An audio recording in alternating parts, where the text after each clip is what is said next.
আসসালামু আলাইকুম রহমতুল্লাহ বারাকাতুহু। সবাই কেমন আছেন? আশা করি আল্লাহর রহমতে সবাই ভালো আছে।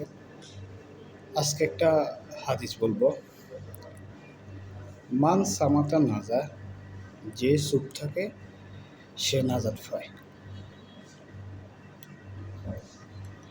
আমরা দুনিয়াতে যতদিন বেঁচে থাকবো প্রয়োজনীয় কথাগুলো বলবো, অপ্রয়োজনীয় কথাগুলো না বলাটাই ভালো। কারণ আপনি যদি ভালো কথা বলেন তাহলে আপনার ডান কাঁধে লেখা হবে, খারাপ কথা বললে বাম কাঁধে লেখা হবে।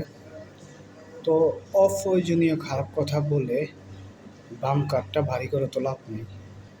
কাল হাসরের ময়দানে যখন এগুলোর হিসাব নিকাশ হবে তখন কি জবাব দেবেন?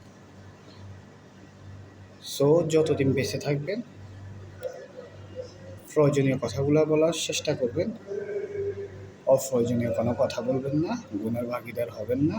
আপনার কবরে আপনাকে যেতে হবে, আমার কবরে আমাকে যেতে হবে, সব কিছুর হিসাব নিকাশ দিতে হবে।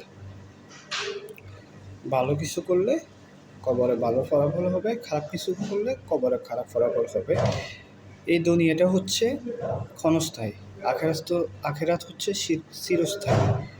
তো আপনি চিরস্থায়ী চিন্তা করতে হবে। এই দুনিয়াতে আমরা কিছু আমলনামা কবর নিয়ে যাওয়ার জন্য আসছি, আমলনামা ভারী করে। তো সবাই ভালো থাকবেন।